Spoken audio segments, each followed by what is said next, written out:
बिस्मिल्लाहिर्रहमानिर्रहीम। नाज़रीन अस्सलाम वालेकुम। आप देख रहे हैं प्रोग्राम टॉप स्टोरीज और मैं हूं अरमान हुसैन। आप जानते हैं कि हम यहां पर आपके लिए जो प्रोग्राम लेकर आते हैं उसमें रोज़ाना की बुनियाद पर हम कराची के हालात या फिर उसमें होने वाली तब्दीलियों के हवाले से, सिंध गवर्नमेंट के हवाले से या फिर पाकिस्तान भर में और दुनिया भर में होने वाली तब्दीलियों के हवाले से बात करेंगे। एक जो शोबा है जो पाकिस्तान के लिए बहुत अहमियत का हामिल है, ख़ासतौर पर कराची हाइट्स के लिए, और वो है घर की तामीर और घर का पास होना। और रिहायशी मसाइल जो हैं इस वक्त वो कराची के अंदर इस तरह से सर उठाए घूम रहे हैं कि इसके ऊपर आप कभी बहुत बड़े बड़े फ्रॉड्स भी देखते हैं, उसके हवाले से लोगों को आगाही भी नहीं है और ये इन्फॉर्मेशन जो है वो प्रोग्राम्स में दी भी नहीं जा रही मीडिया के ऊपर, जिसके लिए मैं समझता हूँ कि काम करना चाहिए और लोगों को इसके बारे में पता होना चाहिए कि वो अपनी ज़िंदगी भर की जमा पूंजी कहाँ पे खर्च करने जा रहे हैं और उनके लिए क्या वो बेहतर रहेगा, वो प्रोजेक्ट, वो इलाका, वो घर, वो उनका ख्वाब, क्या वो सही जगह वो पूरा करने जा रहे हैं। इससे जज्बात जो है वो मुंसलिक होते हैं, इससे ख़ानदान मुंसलिक होते हैं, इससे नस्लें मुंसलिक होती हैं।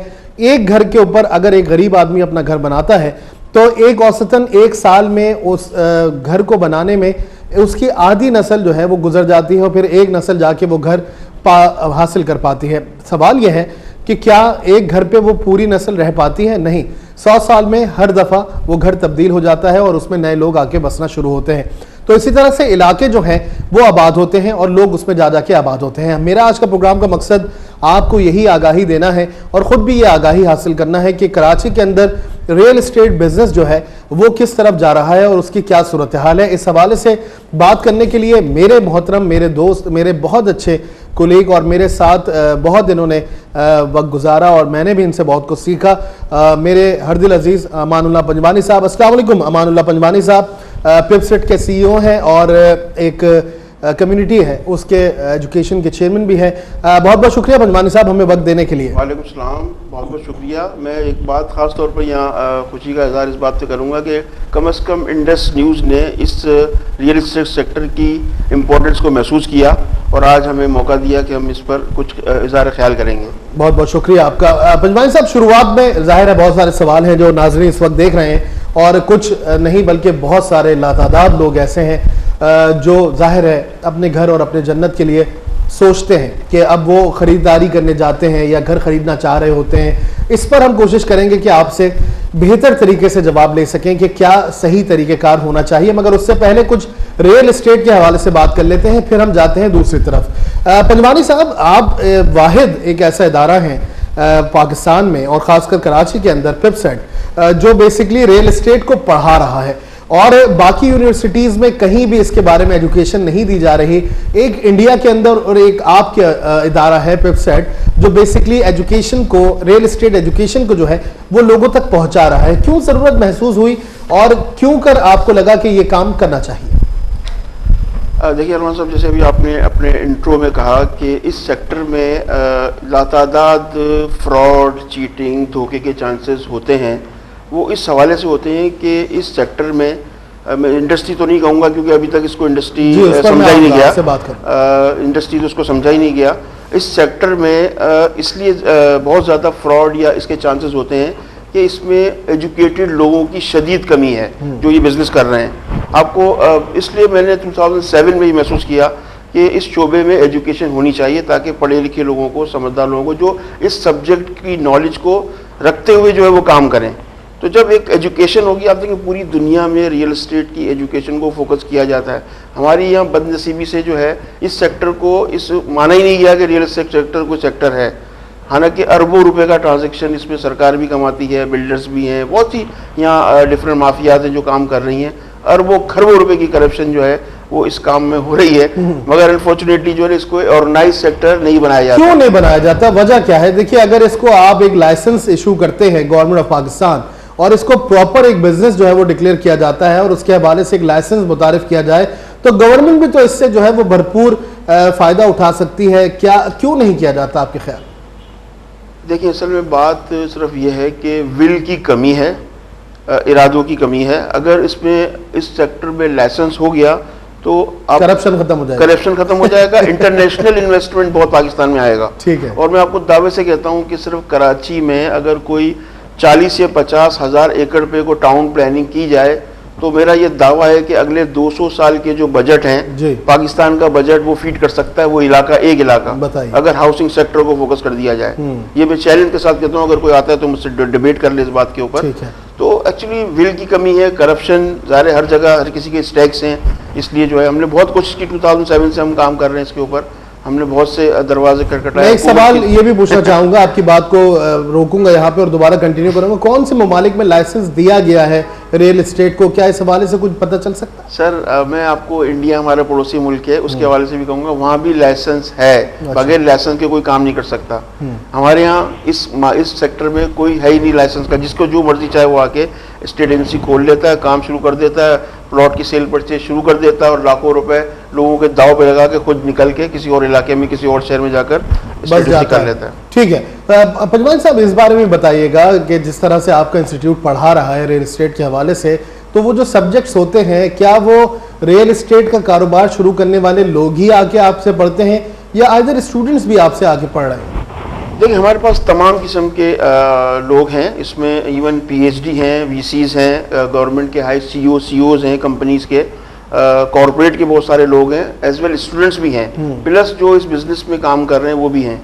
तो बेसिकली देखें ये कोर्स का फॉर्मेट इस तरह है कि documentation, proper file system, verification किस तरह कराएं प्रॉपर्टी की, सर्च वगैरह किस तरह कराएं, ये सारे इस कोर्स के अंदर हम ऐसे टूल्स बताते हैं स्टूडेंट्स को कि उसके वो फिर कोई चीटिंग नहीं कर सकता उनके साथ। आपका इन्वेस्टमेंट जो है सेफ होगा। कोर्स में तो आप करा रहे हैं पंजवानी साहब, मगर मुझे लगता है कि वो बात मीडिया पे भी बैठ के बताने चाहिए। एक प्रोग्राम हम ऐसा रखें कि जिसमें जो जाती चीज, जैसे अभी मून गार्डन हुआ था आपके सामने है, अगर लीज है, अगर एक प्रोजेक्ट बना हुआ है, तामीर हुआ है, लोगों ने उस पर अपनी जिंदगी भर की पैसे की सारी कमाई डाली और उसके बाद उनको फ्रॉड हो जाता है, कौन कौन सी ऐसी चीजें होती हैं जो भी कोई भी आदमी अपनी चीज लेने से पहले देखे?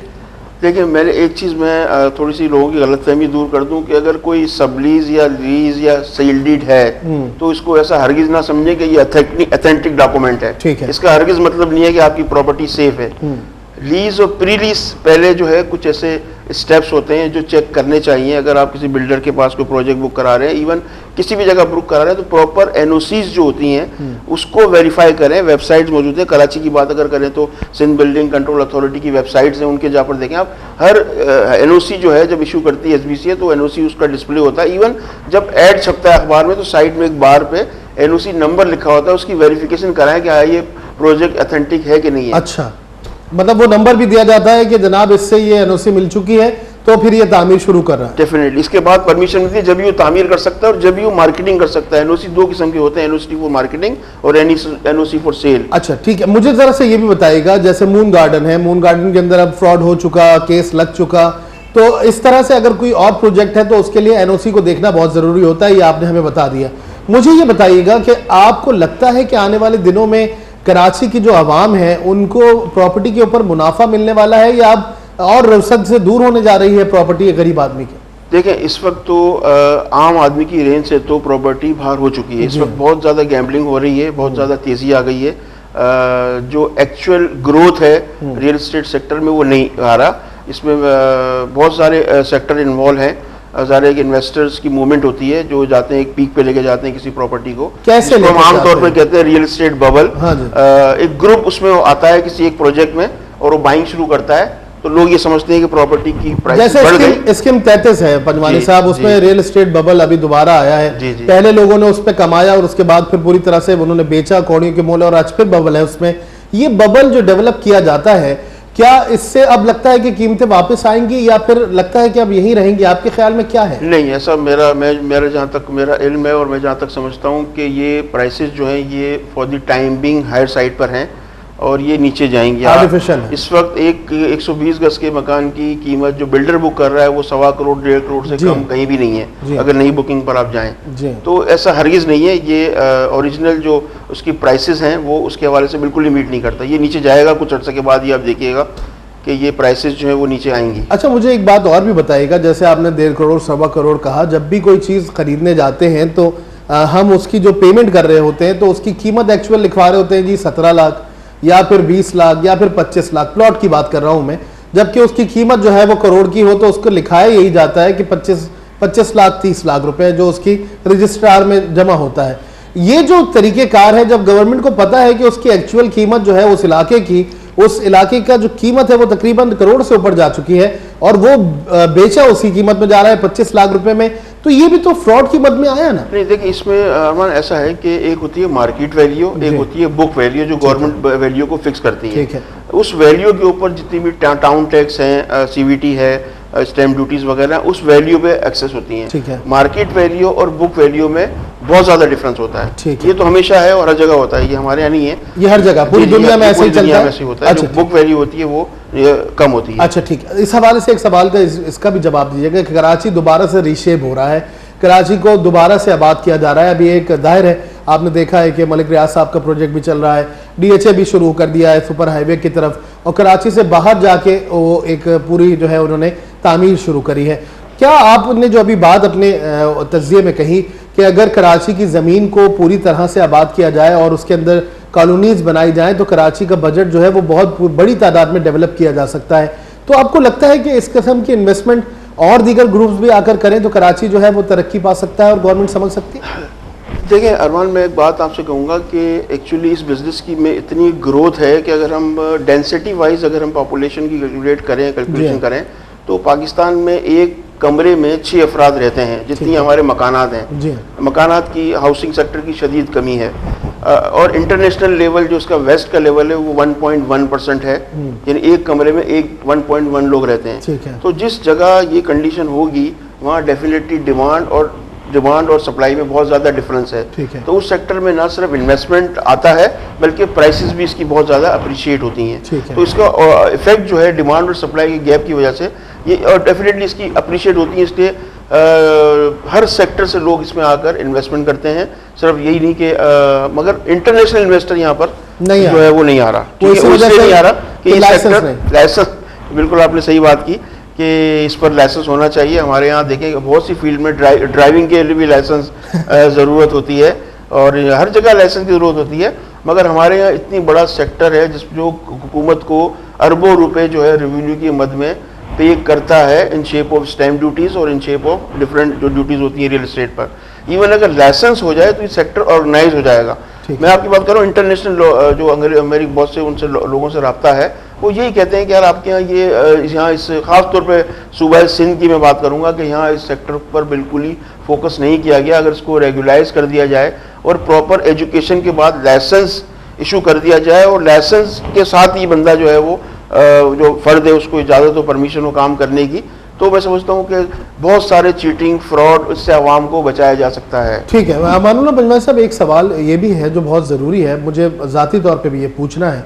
जैसे तेसर town, Sarjani town, north Karachi, new Karachi, buffer zone, अगर आप इस पट्टी से आते हैं हैदरी तक तो अचानक से आप देखते हैं कि 120 और 200 गज के घरों की कीमतें जो 75 लाख, 60 लाख, 65 लाख हुआ करती थी, अब 1 करोड़ 15 लाख, 1 करोड़ 30 लाख पे आके रुक गई हैं।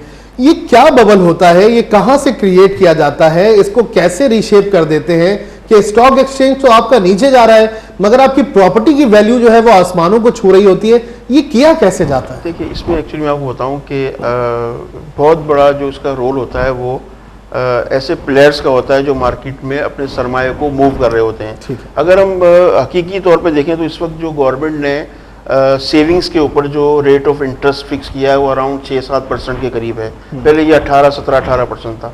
तो अब बैंक में रखने का कोई फ़ायदा नहीं है, बैंक में लोग अमाउंट नहीं रखते और रियल एस्टेट की तरफ आ रहे हैं। प्लस जो सरमायादार बहरिया टाउन से भी निकल रहे हैं, अभी बहरिया टाउन से इन्वेस्टर्स निकल के अब वो स्कीम 33 और दूसरे इलाकों में आ रहे हैं, तो इसलिए प्रॉपर्टी की प्राइसेस जो है ना वो हाई की तरफ। जब ये इन्वेस्टर अपना पैसा मार्केट से निकालेंगे फिर आप देखिएगा क्या हाल होता है। ये वही होगा जो फिर हमको 6-7 साल 8 साल के बाद बबल का इंतजार करना पड़ेगा। मुशर्रफ साहब के दौर में जैसा हुआ जी, परवेज मुशर्रफ साहब के दौर में जैसा हुआ था, प्रॉपर्टी ने शूट किया था और अभी भी वो वक्त है। और ये इसके बाद फिर आपने देखा कि 6-7 सालों में उसको लोग अमन व अमान से लिंक कर रहे हैं, मगर मैं समझता हूँ कि इसका अमन व अमान से कोई ताल्लुक नहीं है। प्रॉपर्टी की रियल एस्टेट की प्राइसेस का इसका इससे कोई फैक्टर ताल्लुक नहीं है। इन्वेस्टमेंट ऐसा बाहर का फंडिंग हो रही है, वही लग रहा है यहाँ पर। इस पर भी बात करेंगे, एक ब्रेक का वक्त हो गया, ब्रेक के बाद वापस आएंगे। नाज़रीन सुनिएगा जरूर, क्योंकि अमानुल्लाह पंजवानी साहब से हम जानने की कोशिश करेंगे कि अगर वो नया प्रोजेक्ट अगर आप कोई लेना चाहते हैं या जो कराची में बन रहे हैं, डेवलप हो रहे हैं, कराची का सुपर हाईवे जो है वो नवाज शरीफ साहब ने ऐलान कर दिया है, उसको बनाया जा रहा है पूरी तरीके से, और वो भी 272 अरब रुपए से ऊपर का प्रोजेक्ट है जो तामीर होना शुरू होने लगा है। क्या लगता है, अमान राव पंजवानी साहब से पूछेंगे, क्या लगता है कि अब जो लोग नॉर्थ में या दीगर जगहों पे रह रहे थे, अब वो अपनी प्रॉपर्टी को 1.5 करोड़ 1 करोड़ में बेच के अब वो बहरिया टाउन या दीगर जगह पे जाना शुरू करें और उनके लिए वो फायदेमंद होगा? और फिर स्कीम 33 के ऊपर जो बबल है वो भी पूछेंगे, और ये भी पूछेंगे कि अब क्या सिर्फ बिल्डर्स के नाम ही रह गए हैं एक फ्लैट अच्छा खरीदने के लिए, या फिर और भी कुछ ऐसे तरीकेकार हैं जिससे आप सही प्रोजेक्ट को पहचान सकते हैं? एनओसी के अलावा भी क्या चीजें होती हैं, जानने के लिए देखते रहिए टॉप स्टोरीज।